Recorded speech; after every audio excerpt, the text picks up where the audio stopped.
الحمد لله وكفى والصلاة والسلام على من لا نبي بعده أما بعد فأعوذ بالله من الشيطان الرجيم بسم الله الرحمن الرحيم فإن آمنوا بمثل ما آمنتم به فقد اهتدوا صدق الله العظيم وقال النبي صلى الله عليه وسلم أصحابي كالنجوم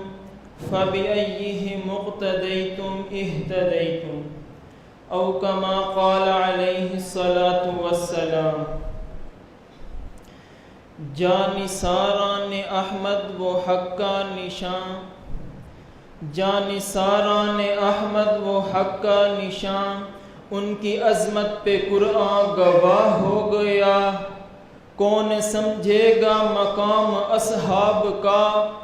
کون سمجھے گا مقام اصحاب کا جن سے دنیا میں راضی خدا ہو گیا میرے معزز اساتذہ کرام اور طلباء ساتھیوں اہل سنت والجماعت کا عقیدہ اور نظریہ ہے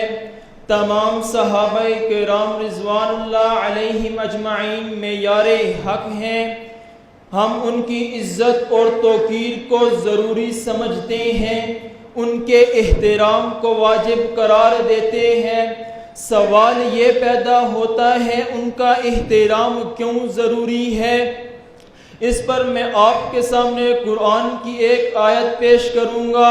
فَإِنْ آمَنُوا بِمِثْلِ مَا آمَنْتُمْ بِهِ فَقَدْ اهْتَدَوْا اگر تم صحابہ جیسا ایمان لے کر آؤ گے تو قابل قبول ہوگا تو پتہ یہ چلا ایمان کا معیار بھی صحابہ ہیں اعمال کا معیار بھی صحابہ ہیں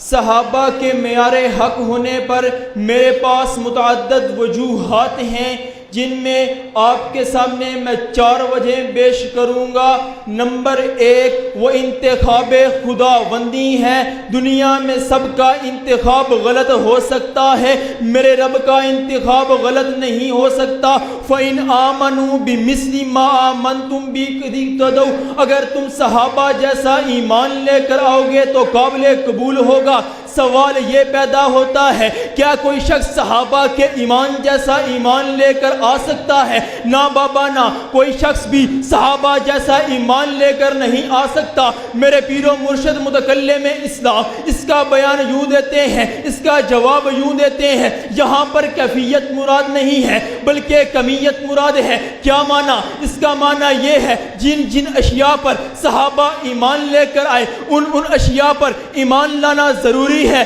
پتہ چلا ایمان کا معیار صحابہ ہیں سامعین اسی قدر آگے چلیے اعمال کا معیار بھی صحابہ ہیں پارہ نمبر 11 سورہ توبہ آیت نمبر 100 میں والذین اتبعوہم بإحسان رضی اللہ عنہم ورضوا عنہ اگر تم صحابہ کی اتباع کرو گے تو اللہ کی رضا نصیب ہوگی کیا پتہ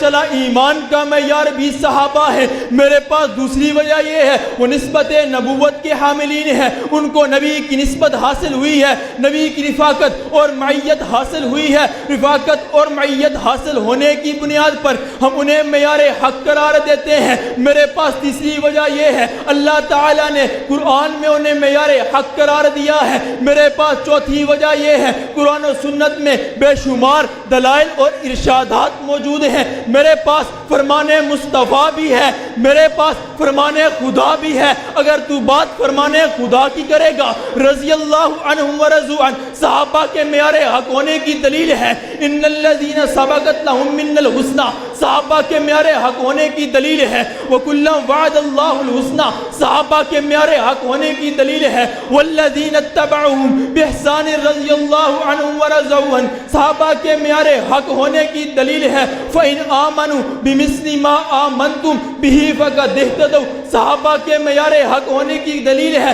اگر تو فرمان مصطفیٰ کی بات کرتا ہے اصحابی کا نجوم صحابہ کے معیار حق ہونے کی دلیل ہے لا تسبوا اصحابی صحابہ کے معیار حق ہونے کی دلیل ہے، فمن احبہم فبحبی احبہم صحابہ کے معیار حق ہونے کی دلیل ہے، لا تسبوا اصحابی صحابہ کے معیار حق ہونے کی دلیل ہے۔ ان کے بعد مقام نبوت کے بعد دنیا میں سب سے بڑا مقام صحابیت کا ہے، منصب صحابیت ہی صحابہ کے معیار حق ہونے کی دلیل ہے۔ جب میں نظر دوڑاتا ہوں قرآن کی طرف، قرآن کی سیرت کا نچوڑ مجھے میرے صحابہ نظر آتے ہیں، نبی کی سیرت کا گفتار میرے صحابہ نظر آتے ہیں، نبی کی سیرت کا کردار میرے صحابہ نظر آتے ہیں۔ آخر پہ پھر میں یوں ہی کہوں گا، صحابہ تیرے، صحابہ میرے، صحابہ رب کے، صحابہ سب کے، وہ خشکیوں کے سمندروں کے، وہ صوفیوں کے سمندروں کے،